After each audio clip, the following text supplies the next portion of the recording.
जी हाँ, बिल्कुल।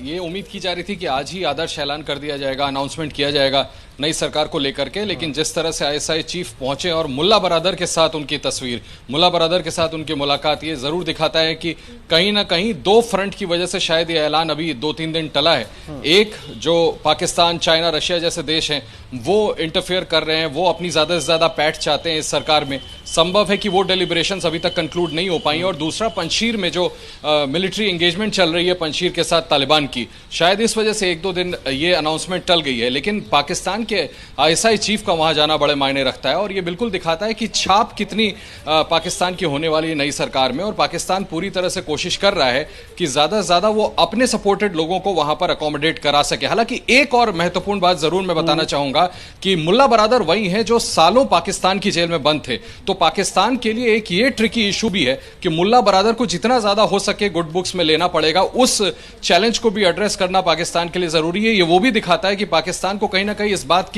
बात का थोड़ा बहुत डर भी जरूर होगा कि तालिबान को जितना ज्यादा पैसिफाई शुरुआत में कर लिया जाए उतना पाकिस्तान के हित में होगा। और साथ ही सरकार में अपने समर्थित हक्कानी हो या दूसरे लोग हो, किसी तरह से ज्यादा पैठ बनाया जाए। और शायद यही वजह है, आदर्श, बस आखिरी बात, कि आपने देखा शाह महमूद कुरैशी पाकिस्तान के फॉरेन मिनिस्टर कैसे डे 1 से लेजिटिमाइज करने में तालिबान सरकार को लगे हुए हैं। मुझे लगता है ये उसी एक्सरसाइज का नतीजा है।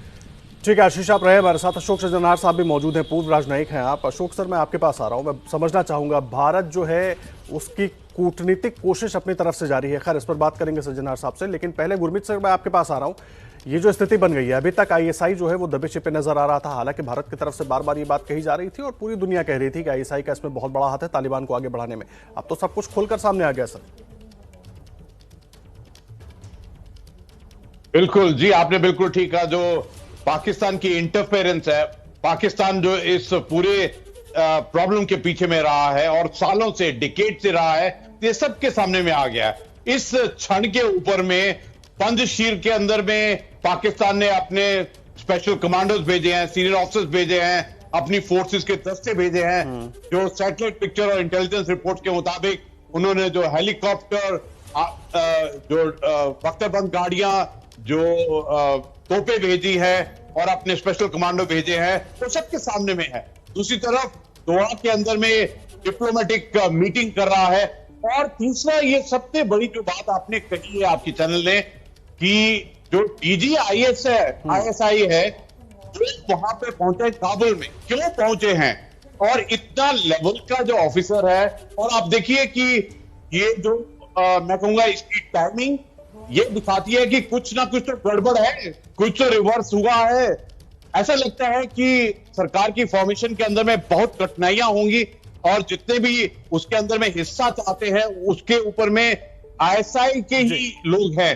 तो ये जो बैलेंसिंग फैक्टर है, ये लगता है बहुत भारी होगा। उसके अलावा आपने कहा कि दो बातें, कि इकोनॉमी और सिक्योरिटी के लिए गए हैं। देखिए, इंटेलिजेंस एजेंसी का काम नहीं है, इंटेलिजेंस एजेंसी का काम होता है कि खबर रखना।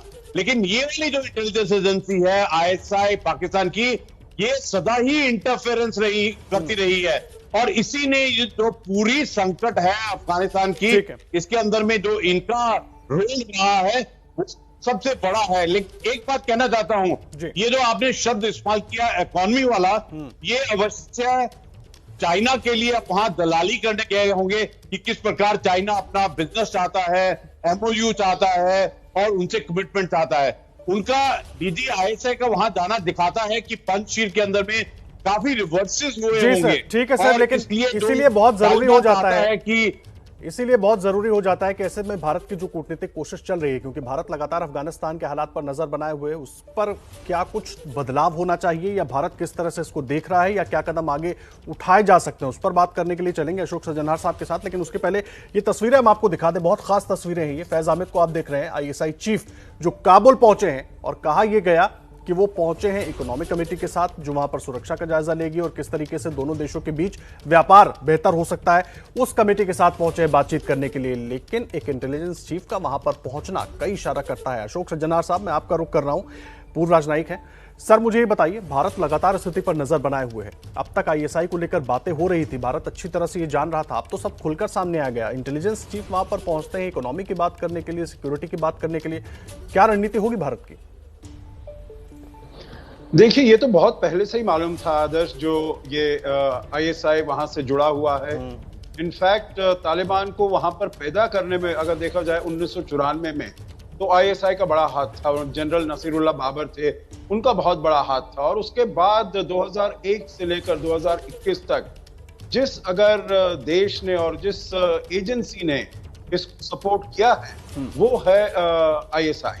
तो इसलिए मेरे विचार से वो वहां पर जो गए हैं, कि अभी आपने देखा है जो ये शेख राशिद ने अभी कुछ दिन पहले ही ये पूरे इतने शब्दों में कहा, जो हमने तो तालिबान को सभी कुछ दिया है, यहाँ पर पनाह दी है, यहाँ पर उनको शय दी है, चाहे उनकी एजुकेशन हो या रहन सहन का हो, सभी का प्रबंध हमने किया है, पाकिस्तान ने किया है।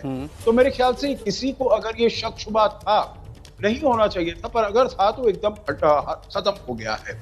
आपने बिल्कुल ठीक कहा है, भारत इसके ऊपर बहुत पैनी नजर बनाए हुए बैठा है, क्योंकि अफगानिस्तान तो हमारी जैसे कहा जाए एक्सटेंडेड नेबर है, हमारा तो सार्क का मेंबर है, हमारा बहुत करीबी मित्र है, और हमने $3 बिलियन भी वहां पर लगाए हैं। परंतु सबसे महत्वपूर्ण जो हमारे लिए बात है वो हमारी सुरक्षा की बात है।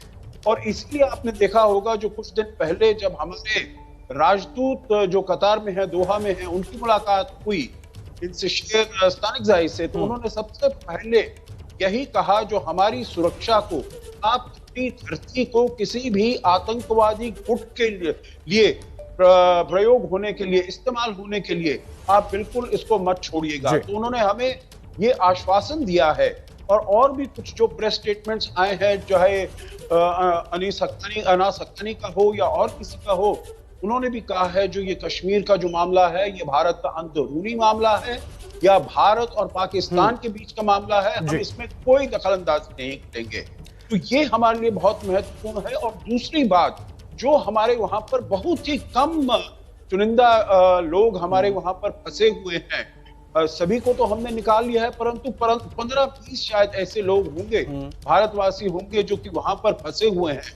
तो ये उनको हमने कहा जो उनको सुरक्षित वहां पर रखा जाए, और जब ये फ्लाइट्स शुरू होती हैं तो उनको भारत में लेकर आया जाए। और जो अफगानी लोग भारतीय मूल के हैं, सिख हैं, हिंदू हैं, अफगान नेशनलिटी है उनकी, वो अगर भारत आना चाहे और तो इसीलिए अशोक सर, भारत ने नजर लगातार बनाकर रखी है। लेकिन आज का जो डेवलपमेंट है उसके बाद कहीं ना कहीं रणनीति पर और सोचने की बात होगी। देखिए, पाकिस्तान के तालिबान प्रेम पर तो हम बात कर ही रहे हैं, लेकिन हमारे साथ मुस्कान भी मौजूद है, उनसे भी जानेंगे। जिस तरह से आश्वासन की बात अशोक सर कर रहे थे कि तालिबान ने आश्वासन दिया है, तालिबान ने आश्वासन तो वहां के लोगों को भी दिया है, लेकिन फिर भी लोग डरे हुए हैं। किस तरह से खौफ का माहौल है वो भी मुस्कान से जानेंगे। बस एक छोटे से ब्रेक के बाद तुरंत लौटते हैं।